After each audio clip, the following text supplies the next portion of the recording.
Welcome to Haunt Weekly.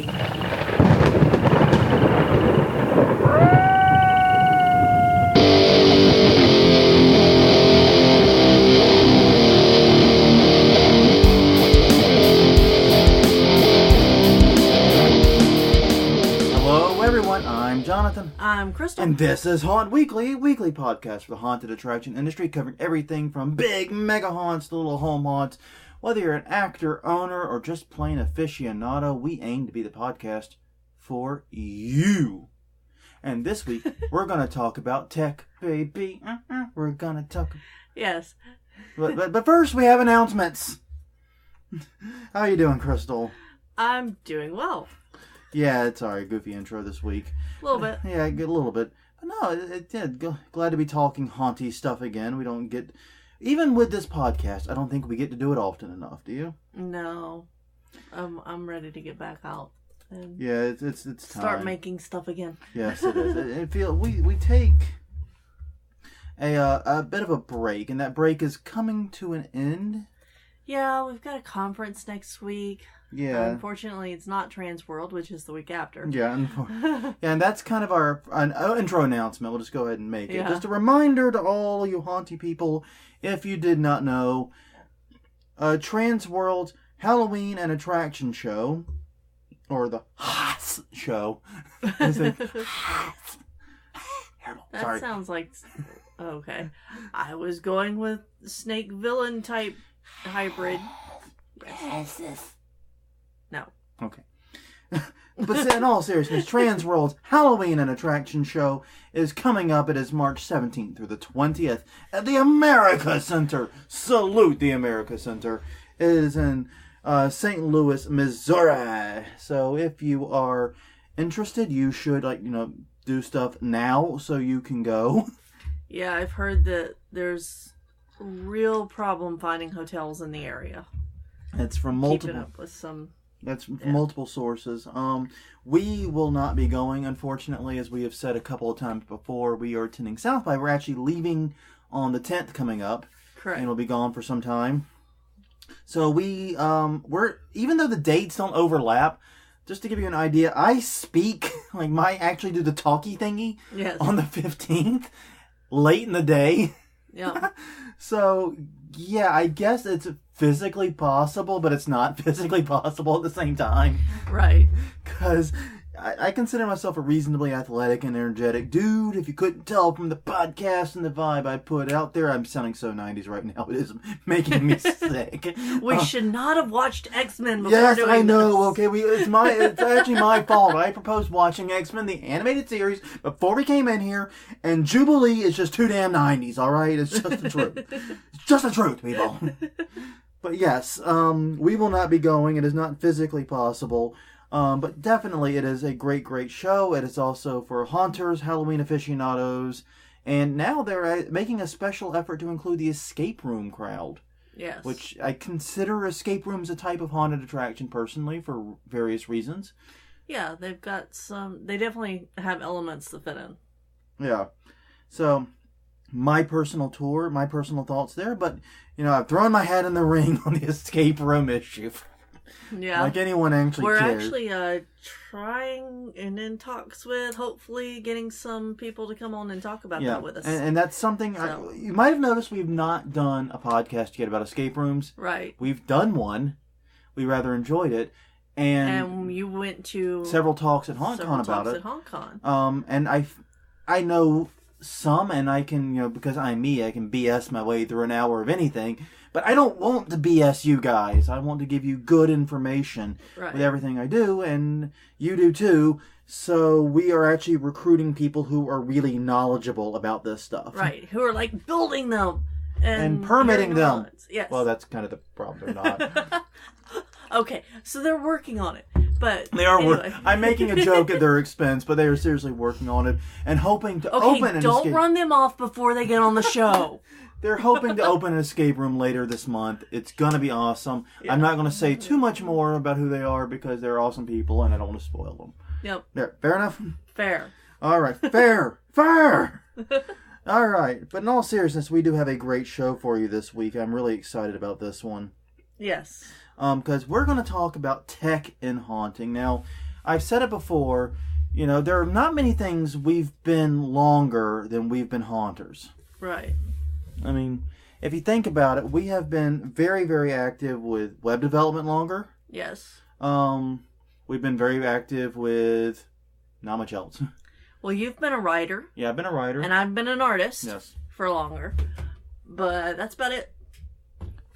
Yeah, that is about it officially. So, long and short of it is, tech is like one of the few things that we both have that predate haunting in both of our lives. Right. And a love for tech, an obsession with tech, computers, watches, anything digital. I've always got my goat. And I tell people I was born at the exact perfect time because I was born in 1980. I got to watch the PC revolution in my living room.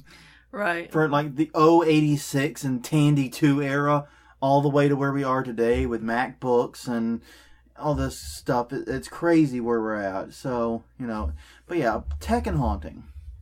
So, when I was drafting the show notes, I felt if we're going to start anywhere with the conversation of tech and haunting, it's got to start with the Haunted Mansion at Disneyland and Disney World. Yes. It's just the perfect place. It opened in 1969. Mm-hmm. And before that, there were other haunted attractions. They were like dark rides at fairs, and those still exist. And right. I gotta say, I want to go on one. Yeah. The realization just sank in. I haven't been on one in how long have we been together? 15 years? Yeah. Like 18 years or so. Well, we went on one of the little ones at the South Carolina State Fair. They had one there. So 15 years about. That was like the first year we were together, though. Yeah, it didn't come back. We drove them off, obviously. That was all us. We're sorry. Totally all us. It didn't help that we went through with the camera and did a haunt review as... This is Garbage Horror, 15 years in the future. No, we did not afford actually... a camera then. We can't afford one now. What are you talking about? That's why it's a podcast. Oh, man. If we hadn't been given this recorder, we wouldn't have a podcast. Oh, man. But yes, dark rides existed and they were popular things at the time. But Disney, kind of what they did was they Disneyfied, that's a word now, the dark ride. And that's what the Haunted Mansion is. If you've never been to the Haunted Mansion and you're a haunter and you're listening to this podcast, what the hell is wrong with you? I've never been to Disney. Okay, that's your problem. Yeah, that's you. But, I mean, seriously, the Haunted Mansion is really a very interesting example. And it was very, very much a Disney attraction in that it combined low-tech and high-tech things. It used everything from stuff that had existed before and just like ramped it up and did it better, like Crank Ghosts and Pepper's Ghost. And now apparently, I did not know this. I learned this in the research. Pepper's Ghost is actually a scare from the 1800s or late 1800s. Pretty cool. I did not know it went that far back. No. That's really cool. It was Pepper's Ghost by itself was apparently like a sideshow attraction. Mm-hmm. Like you would go when you'd see this. You just look at Pepper's Ghost, basically. Well, there wasn't a lot to do, apparently, so... That was mind-blowing. What I've learned is that people in the 1890s were bored. Or easily entertained. Or both. But it did include some brand new technology at the time. One of the things that heavily featured was projections. And there was one projection that really blew a lot of people's minds. Yes. It was Madame Leota's projection onto a crystal ball. Right. And they've done it a bunch of different ways over the years. But the way they did it in 1969 when they opened was they had a crystal ball that was colored, a neutral color for the room. And they would actually just use a projection onto it and it would wrap around the ball and look 3D. Yeah. Used a specially filmed projection. And they ended up doing other things with it. They did it like fiber optics and stuff later. I mean, there's actually, this is true.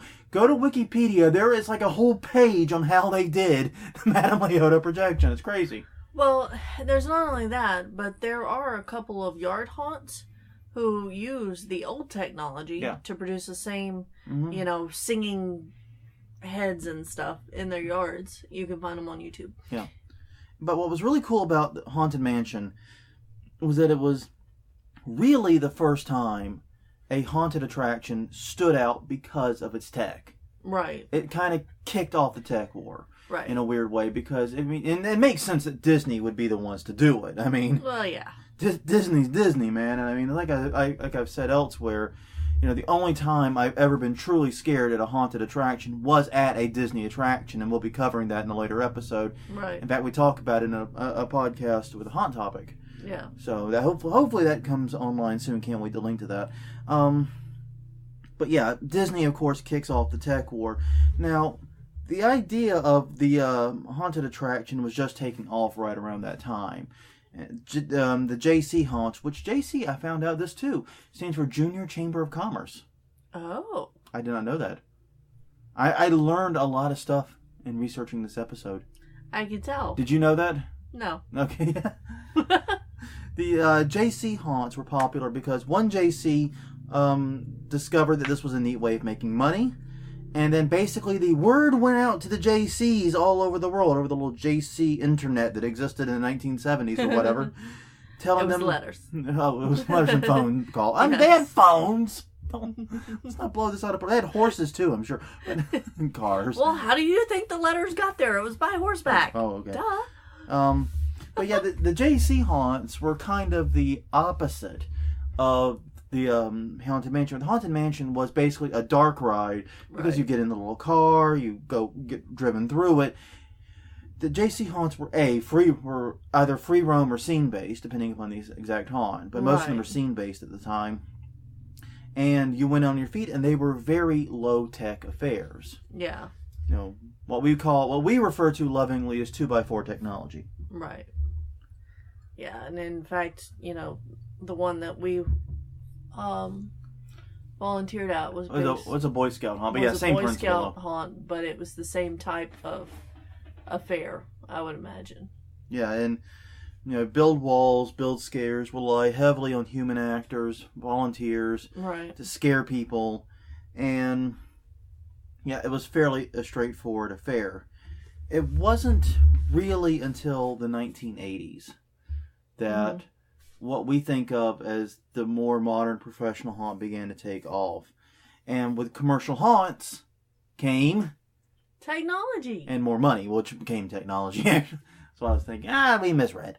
But yes, well. But, you know, that's basically the idea. Is once, you know, real money is being spent on this, you get technology. It's worth your time to invest money in tech, because tech was a way to separate yourself from competitors, in particular those pesky JC haunts that were still everywhere and still scooping up all the yummy haunt dollars. Yeah, because you can, I mean, pretty much anybody can build a 2x4 technology haunt if they have the know-how. No. You know, some basic carpentry skills. And, some ingenuity and creativity. You can build one. I am no carpenter by any stretch of the imagination. Right. I'm barely even allowed to use power tools. You've gotten better over the past 10 years. I wish this were a video podcast right now so you could just see the look she gave me. It was the most patronizing look I've ever received. Sorry. It's like, oh, bless your heart. You've gotten so much better. You really have. We don't have holes from frustration in our wall as often. Oh, man. Now the holes are intentional. Exactly. But yes, but one of the first areas... God, what were we talking about? This tech and haunting, and it's now proved into the make stupid jokes, which every podcast is here. Yeah. But I mean, really the first area of technology was animatronics. Right. And it's interesting because once again, haunts kind of took the lead from Disney a little bit. Right. And that Disney had the Hall of Presidents, which uses animatronics for, presidents. And the Pirates of the Caribbean ride. The Hall of Presidents opened in 1971. Pirates of the Caribbean opened in 1967. And so animatronics, got its start there. And now haunts began to really push the idea of animatronics into the haunt itself. And right. And it's interesting because animatronics, as we all know, come in 3 basic varieties. Right. Electrical, pneumatic, and hydraulic. Right. Most haunts don't do hydraulic because they are silly dangerous. You don't want to leak hydraulic fluid all over or risk a blowout with that. No. And you're not usually lifting enough to warrant hydraulics. Yeah. But pneumatics and electrical are very common. Yeah. I would... Let us know what you think about that. If you have used hydraulics in your haunt, let us know. How did it work? Did you learn anything? Did anybody die when it exploded? No. I'm pretty sure we would have heard about that. I'm pretty sure we've heard about that. You probably would have found it in this research. Yeah, in the news or something else. But the point remains, Disney sort of kicked it off there, and haunts throughout the nation began to slowly adopt it. And the main reason for adopting animatronics and haunts initially was as a way of setting yourself apart. Right. It was, look at this really cool prop. Look at this thing we have. We have a dragon. We have a giant spider. We have... Help me out here. And gargoyles. Gargoyles, yeah. We have gargoyles locally. I was just thinking, haunts still do this. Yeah, they do, yes. It's not something that's they brought in and then got rid of. Oh, absolutely not. I agree. There's still, lots and lots of money being spent on these huge animatronics. And some haunts are pretty heavily rely on animatronics. It's something that we disagree with personally. We prefer actor-driven, but animatronics have their place. Well, they have their place, A, and B, there are advantages. They, don't need pay if you're in a pay haunt. Or food. Or rest. Or they don't get sick, and they don't just forget to show up. They don't grope the customers, usually. Yeah.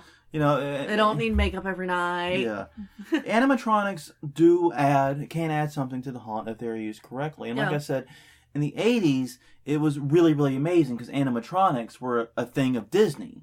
Yeah. I remember thinking when I was a kid that the word animatronic meant like a Disney prop. Yeah. I don't remember it meaning like a generic term for an animated prop until much later. I don't know because Disney was kind of always out of our reach, but Chuck E. Cheese. AKA the inspiration for Five Nights at Freddy's. Yeah. Yeah. They had animatronics. I saw those. Barely animatronic. Yes, but that is probably... I'd have to look up, when did Chuck E. Cheese start? That's a good question. I don't know, but I'm just thinking that, that's probably my first interaction with an animatronic character. Oh, wow. Chuck E. Cheese was founded in 1977. Uh-huh. Wow, and the first one was in San Jose, California. Okay.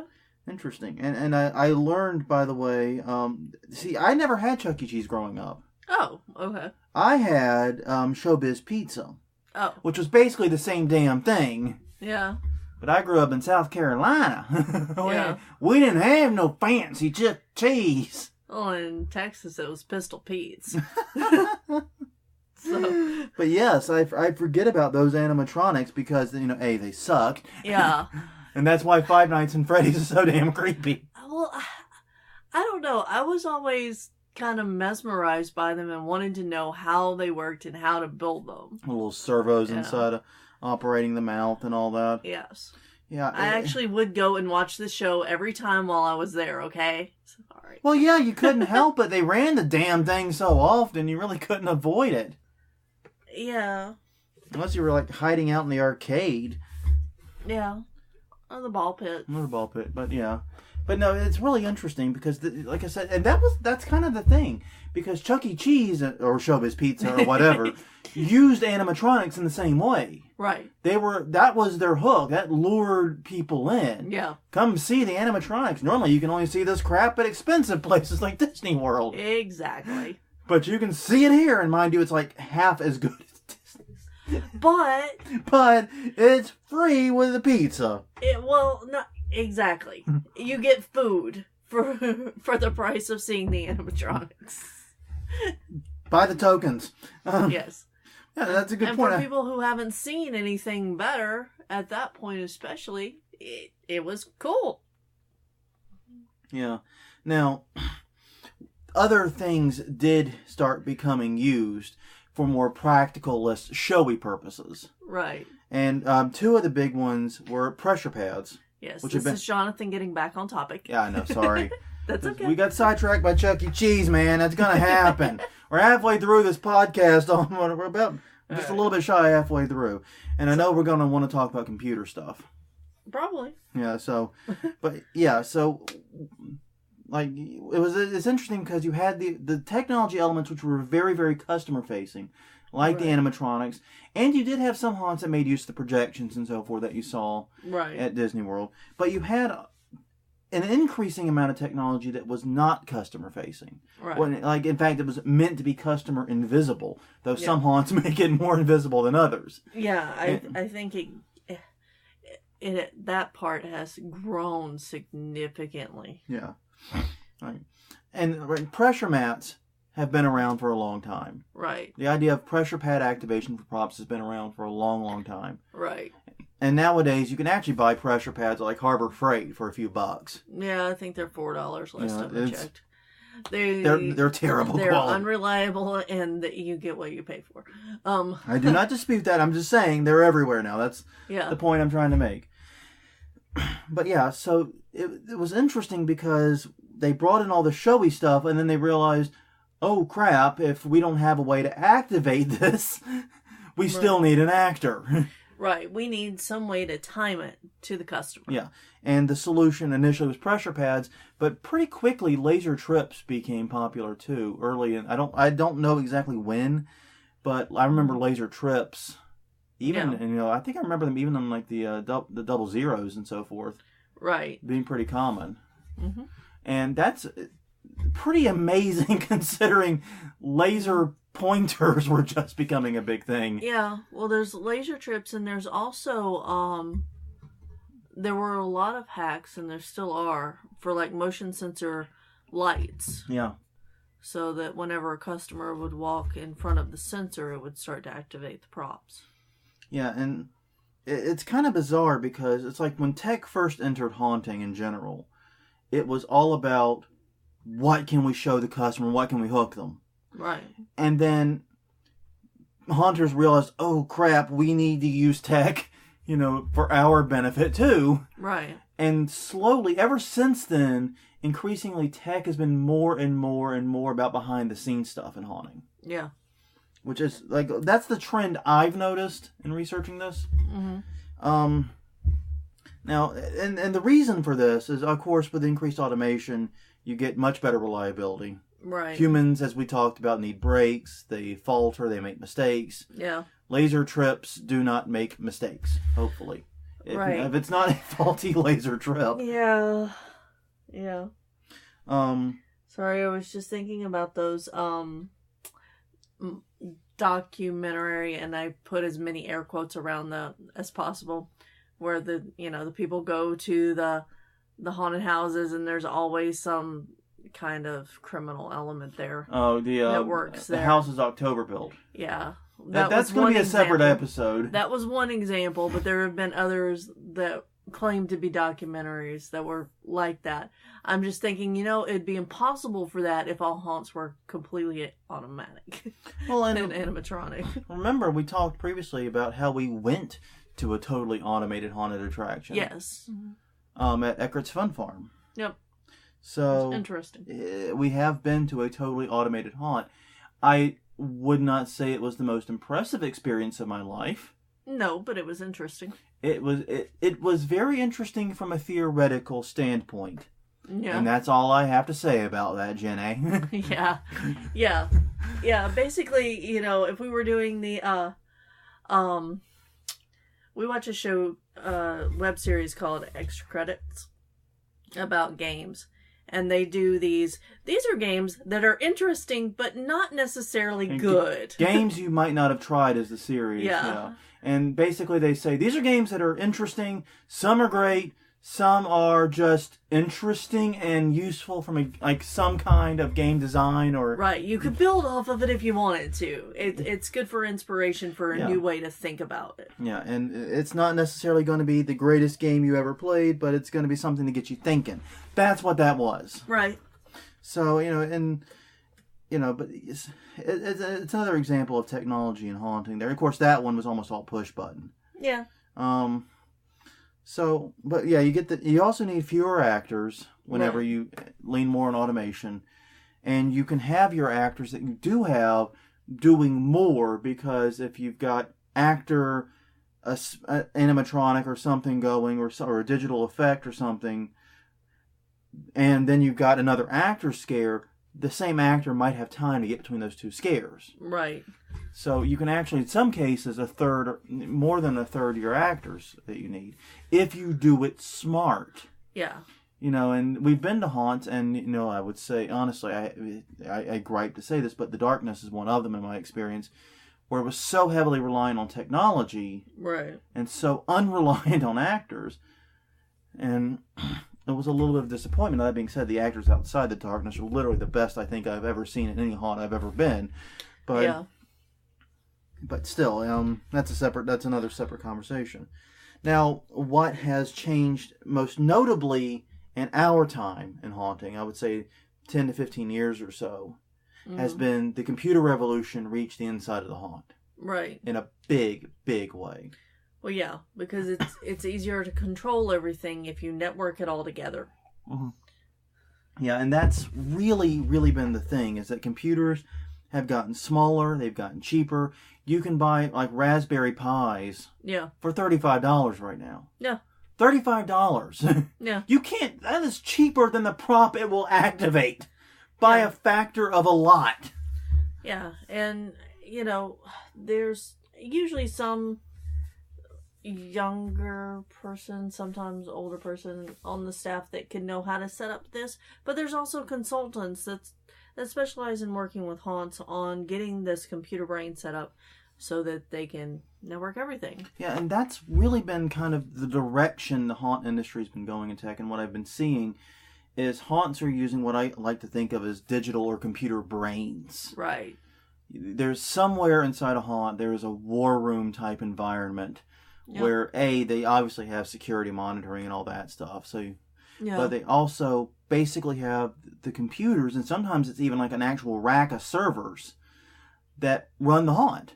Yeah. They control everything. The lighting, the sound, the emergency systems. The fire safety systems. Yeah. They can control the animatronics when they fire and when they don't fire. They can control doors when they open, when they don't. They can control which video is playing at what time on what screen. And it can even, in some situations, be used to help cue actors. Yes. Because, like I said, those motion sensors and so forth can be really great if an actor is behind a wall or is otherwise blind. Right. To let them know when to activate the scare. Yep. And I've actually seen haunts doing that. And we actually experimented with that a little bit on Pressman. It didn't work so well for us, but other haunts seem to have figured out the Da Vinci Code on that better than we have. Yeah. That's not a surprise, honestly. And it's been really interesting to watch this PC revolution, because we're seeing haunts where previously, the fire safety system, the lighting system, the animatronics, and all that were all different systems. They were all controlled by different controllers. Now, increasingly, we're seeing it all funneled through the exact same system. Yeah. Which, and this is, we often talk about when we go pro or if we go pro, what we're doing. Right. This is something I'm doing. Yeah. Well, and I think that it probably does deserve a more in-depth look at it. Yeah. Because there are different ways to do it. You can do it to where your safety system is on a completely separate network or part of your war room. Yeah. So that if the other part fails, it doesn't. Yeah. So and that obviously follow your local fire codes and blah, blah, blah, blah, blah, usual caveat. Talk all to that. experts. Talk to someone that knows more about fire safety than our asses. Yeah. But this idea of centralizing everything that needs to be activated into one system is crazy useful. Yeah. Because it enables you from within one room in your haunt to make some major changes. Right. A digital effect not timed right. A sound cue not right. Audio in this area bleeding into another area. Mm-hmm. You can change all that by sliders or editing options within one room, often on one computer. Yeah. And I think that, in a strange way, my suspicion at least, we haven't gone into all of the detail yet, my suspicion is that this has progressed into the escape room. Oh, yeah. Because it's all timing and you unlock different parts of it.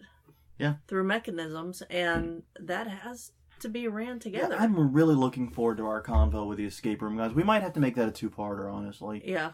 Because if when we do this, we're going to have to sit down and spend some time. Yeah. Because they are, I agree. You're probably right, though. And in my brain, it's a natural progression. Yes. And I think without this kind of technology, escape rooms, they wouldn't be impossible, but would be much more difficult to do. Right. Because, yes,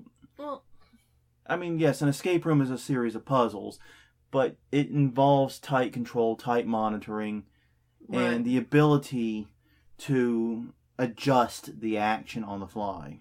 Right. And I know a lot of haunts, and I've spoke to a lot of escape room actors, rely on their actors to do this. Yeah. But if people are just flipping geniuses and are solving puzzles really well, yeah, you might need some external controls to help, help slow them down. Help slow them down a little bit. Well, and the other thing is, if you did want to play around with a completely automatic haunt type experience, you could probably program an escape room to run without actors. Just voice cues. Absolutely. I'm very sure you could. I don't know how high quality it would be. Once again, it goes back to the automated haunt we went to. Right. Was it interesting? Very. Am I glad I went? Extremely. Yeah. But am I going to put it in the top 10 haunts I've ever been to? Hell no. Right. It was a great experience, and I think an escape room would have those same issues. Yeah. That being said, it's pretty cool. Now, one thing I found interesting is, and this is something we've done in general with haunts, is that we've been getting more and more self-contained units for activation, for operating those brain mechanisms. Right. And obviously everyone knows what a boo box is, for example. Yeah. There's also the Pico Boo, which is a lower cost version of it. Raspberry Pis and other computers as well that operate as controllers, and as mini computers too. Right. I was thinking about it as I was doing these notes. It's really interesting how, remember the very first time you saw the videos on, I think it wasn't even on YouTube, it was before YouTube, of online somewhere, of the house with like the Christmas lights timed to the music? Yeah. I remember watching a video of the guy doing that. Yeah. And he had a rack of servers, and he had the power controllers set up, and he literally coded it out by hand. It took him all year. Yeah. It was insane how much special equipment and special knowledge this took. Right. Well, people realized, hey, those lights look pretty cool. Yeah. And now, if I want to do something that awesome, I probably still need specialized equipment, specialized programming. But if I just want something similar, and a lot of times in haunting, you just need similar, you don't need exactly the same. There are self-contained units that do the exact same thing. Right. And it's always a good idea to check out what Christmas is doing, because Christmas has been doing this kind of stuff for longer. Hey, as long as I can make a hanging person by stuffing a dancing Santa in a burlap sack, I'm keeping up with Christmas. I'm just... That's a pro tip right there. Yeah, look it up. Look it up, kids. It's a fun one. It's actually really cool. Yeah, we decided it's probably too extreme for our haunt, but if and when we do go pro, we're definitely doing it. Yeah, but we already have Santa. That's the problem. Those dancing Santas are tough to buy. Yeah, we found one at a thrift shop. Of all the and we got it cheap too. Yeah. I was like, what, $30? Yeah, something like that. I think it was really cheap. Well, but yeah, So, and this is something that's been interesting for me to watch, and it's not just in this particular area. It's other areas of haunting too. As the haunt industry has grown, as more money has come into it, as more haunts have opened, right. We're seeing more and more outside vendors, technology vendors of all stripes, catering specifically to it. Right. We have our own website designers, design companies. We have our own web payment and online payment and credit card transaction company, HauntPay. We have a handful of companies building custom controllers for haunts, including like the Peekaboo, and that allows programming of animations on the box. Yeah. It's been fascinating because every year new vendors come that want to serve just our industry. Right. And that's been especially interesting to watch.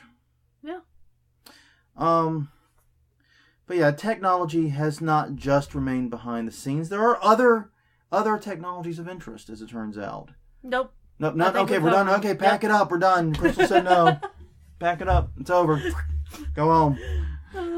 So what are these other areas of interest? Well, one is, and this goes back to the Haunted Mansion, projections. Yeah. And I've watched... These are making a big comeback. Yeah, and a lot of it is I don't know, maybe this is just me, but it seems like the cost of projectors has dropped like a stone. Yeah, like we could buy one. like our broke asses can buy one. Yeah. But, And it's interesting because now even like Spirit is selling the DVDs to do projections. Right. That's crazy. Yeah. And that started there were like a few, there's always been like some there. Mm-hmm. Like, oh yeah, we'll cater to the weirdo that has a projector somewhere, just in case. But now, like in the last few years, like we go into Spirit, it's like a rack of these. Right. And where it used to be something that you would only see in really high-end haunted houses, or in the people who were dedicated to program everything by hand, like the lights guy. Yeah, exactly. You just didn't see it available. Yeah. For the general public. Yeah, and now it's kind of overtaken the market. It really has. And now pretty much every haunt of any stripe or such. If our haunt, we used a projection last year. And the year before? Great distraction. Yes. I gotta say, projections are great for a distract and startle. Yeah. They really are. And part of it is because now people have seen them enough to the point people still look at them because it's the bright light in the room. And it's moving. And it's interesting, but they're not, actively scared of it anymore. They know what it is. Yeah, and I really wonder if anybody was ever actually scared of it. Well, but if you go back to like the late 60s and 70s, people had no idea how that was done. Right. Well, I mean, it was like the first movie was of a train. Yeah, exactly. The first moving the Great picture Train ever. Robbery, yeah. Yes. And so when the train came towards the audience fled. Yeah, I mean... At least that's what they told me in art history. It wasn't the train. It was when he fired at the camera. The robber took out a gun and fired a bullet straight toward the camera. Okay, maybe we should research this more because my teacher told me different. It was one or the other. But either way, something came toward the camera, people scattered. It's really kind of a moot point. Yeah. But yeah, I could see how projections when they first came out were like that. Now, and it's one of those weird things is, yes, there had always been movie projectors. Yeah. I mean, that's how movie theaters work, for the love of God. Yeah. Projectors have been around, but the idea of projecting something like that and making it look 3D as you do the projection. Right. This is what Disney does. They take existing technology that's very, very ubiquitous. Yeah. And they use it in a way that was very exceptional. And they did it with the Crank Ghost, too. Because Crank Ghost had been in those dark rides forever. The Crank Ghost, up and down, up and down. But what they did was they lit it in such a way that the wires could not be seen at all. Yeah. They lit it, they painted it, they presented it in such a way that it truly looked like a ghost, even though it was the same technology that had been around for probably damn near 100 years by that point. Yeah. That's Disney. Lighting and set design. Really important. And Disney, I mean, the D in Disney, I think, stands for detail. Okay. I really do. I'm sure other people would come up with other D words. We're We're going to earn that mature rating this podcast, folks. Oh. This is the Republican debate. I have very large hands. God. Good night, everybody. All right, so we've only talked about projections. We need to talk about other stuff. Immediately. Holograms. Yes, the next item on the list. Holograms actually are finally becoming more, and the first time I ever saw a true hologram was at Ripley's Believe It or Not Museum when I was 16 years old. I remember that they had one. It was of a drunk leprechaun falling into a vase. I'm not making this up. That's pretty funny. They projected a leprechaun onto like I can't remember if it was a vase or a pot, but like on the lip of it. It was sitting there and it was drunk like, hi laddie, and they're like, it's like really offensive to us Irish people. Yeah. And then he goes, whoop, and falls into it in a poof of smoke as he hits bottom. That's pretty funny. It's pretty funny, but that was the very first hologram I saw. So the first memory I have of a hologram was going through the mall and there was a hologram kiosk, which wasn't anything like what you're talking about or anything cool, but it was basically just a 3D image on jewelry. Yeah. They sold the little pendants and stuff. And what I remember might not have been a true hologram. Yeah, it sounds close to a projection, honestly. It was a variation of a projection, I'll be certain. And holograms, to a degree, are. Yeah. But what's interesting is now holograms are getting to be very, very, very easy for just about everyone. If you go on YouTube right now and search for hologram video, you will find a bunch of hologram videos as well as instructions on how to turn your iPhone or Android phone into a hologram projector. That's pretty cool. What you do is you basically cut out it's kind of hard to describe. It's a diamond-shaped piece of clear plastic that you set in the center of your phone. That when the video, and I'm going to show Crystal. You set your phone in the center of. You set it in the center of your phone. You lay your phone face up, and you put this on top of your phone. Oh, okay. And it projects up. So you can see how it has the four-sided video. Right. It projects on each side of the cube, creating a complete 3D image in the center of it. It's actually a really cool effect. No Obi-Wan Kenobi joke. No Obi-Wan Kenobi joke, sorry. It's a really, really cool effect, and stuff like that can be done by idiots like us now. Yeah. You know, you could theoretically at least get a spare TV. Right. And build the same thing, just build in a larger scale. So holograms are getting more and more approachable by all haunts. So that's something that's going to be very big. Now, one big technology revolution in recent years is LED lighting. Right. This has been huge. Yeah. And it's really interesting. When it comes to technology and haunting, we as an industry, I think, have more Raspberry Pis and Arduinos and things like that per business than any other industry that's not in Silicon Valley. Right.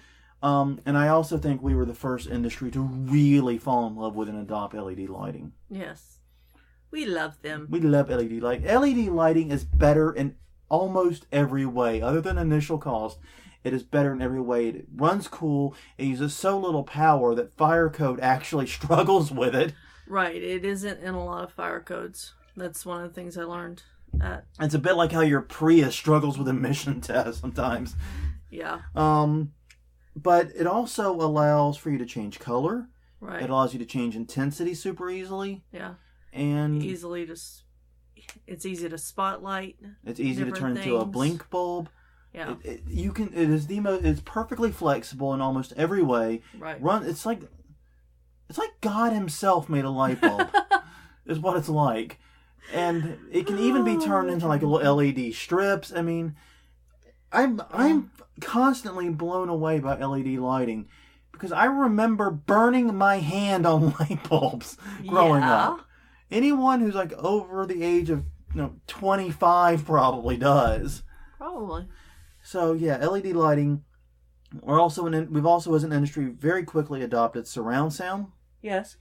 A Dolby surround was originally invented for movie theaters, was also adopted by home theaters too, but also was almost immediately widely used by haunts because it is a great way to project sound behind people and beside people. Right, and if you are running a small, low-budget haunt without a brain, without a computer brain. I had a brain. Exactly. Without a computer brain, you can hook up little MP3 players to individual speakers, put them around your haunt. Yeah. And get the surround sound effect. Yeah, so it's really, really interesting how surround sound has taken off.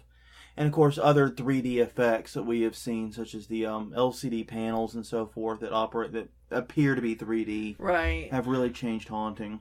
Yeah. So, honestly, I did all this research, went through all this. I'm trying to think of what's the next big technological innovation for haunting. And we've got a few minutes left. Do you have any thoughts on that, Crystal? Oh, just throw me under the bus so that you can think about it. I see how this works.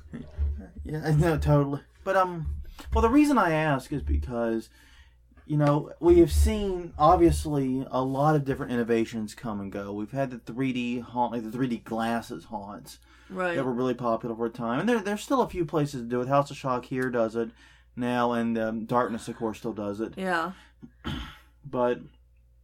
It's one of those things where we've seen some tech e-fads come and go. Right. But I feel like digital brains are here to stay. Yeah, I do too. So I've got two ideas. Okay. One you and I have talked about because I stopped myself from saying it on a previous podcast because of ethical quandaries. Okay, go ahead, though. And that was simply exploiting social media. Yes.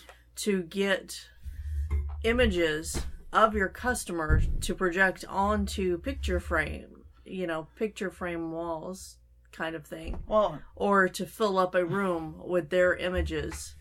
I think that would really freak out people. Oh yeah. And it would be memorable.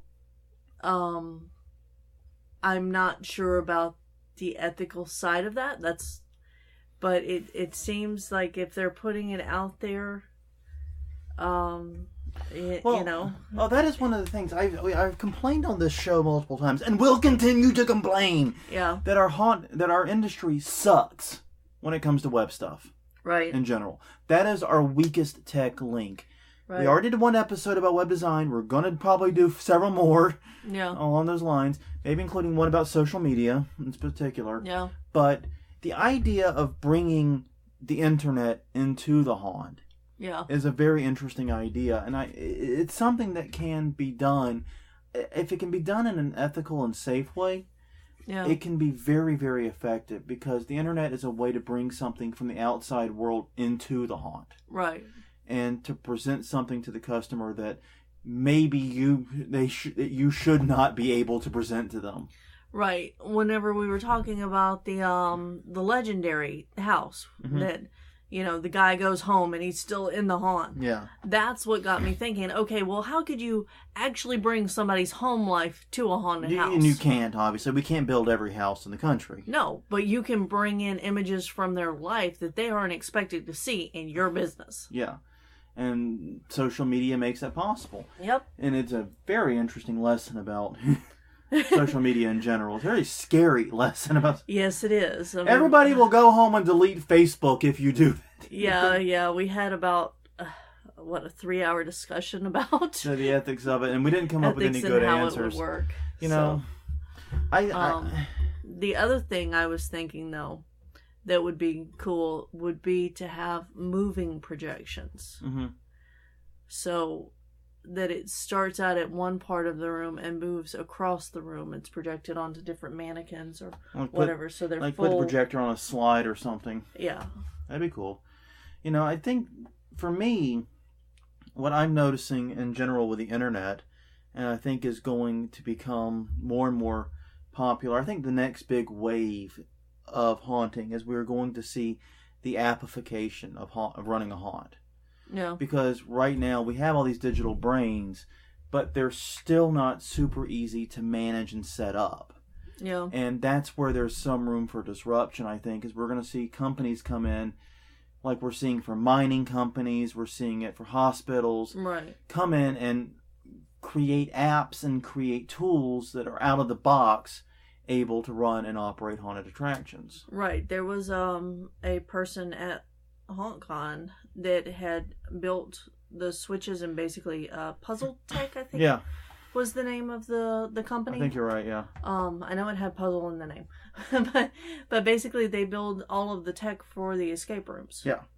And the tech talk that I was in, they mentioned a lot of really old, outdated technology in the rest of the universe. So yeah, so it is definitely an area we can improve. Yeah, and it's like I said, there's some technology in this industry we jump on the second it's out there. Right. Raspberry Pis, controllers. Yep. We're over that LED lighting. We're out to the hardware store buying up every last damn bulb the day they hit the shelves. Yeah. But yeah, we got ours on Amazon. They were really cheap. For the color changing. Yeah, but other areas we seem to be very slow with. Right. And it's very bizarre how that is with our industry. I can't easily predict what we pick up and what we don't super quick. Right. And I think a lot of it is many people in the industry, and I know I include myself in this, we're still stuck in that mindset of 2x4 technology. We're still back, and mentally in many ways, back in the JC era of haunting, even if it's just in pining. Yeah, but I do think that, the younger generation who grew up with so much technology and being so connected, A, will make some pretty interesting changes to our industry. And B, if we could scare them with that. Yeah. I guess, and we're running low on time here. I think we're about out of time. Yeah. I guess the moral to the story for me is if you are even my age, 35. Yeah. Even if you're my age or older, you've got younger people than you working your haunt. I can guarantee you. Yeah. Listen to their ideas on tech. Talk to them about what's going on. Talk to them about what can be applied, especially if they are programmers or wannabe programmers. Right. Listen to them because, this is an area we're going to have to start really ramping up in the next few years. We can't be left behind in the digital revolution. We've already conceded a lot of ground online. Yeah. I mean, no kidding. Jeebus. We have some terrible, terrible websites, but we cannot concede ground inside the haunt too. Right. So that's my thought there. Well, and it's a brief wrap up with a little bit of history of haunting. We should do a history of haunting episode. I already put it in our notes. I got on that. So I'm out of topics. You got anything else you want to add, Crystal? No, that's it. All right. Well, on that note, everyone, thank you very much for joining us. This has been a fun conversation. I really enjoyed this. Yeah. I'm Jonathan. I'm Crystal. And this was Haunt Weekly for Tech in Haunting. We will see you guys next week. Let's talk about tech, baby.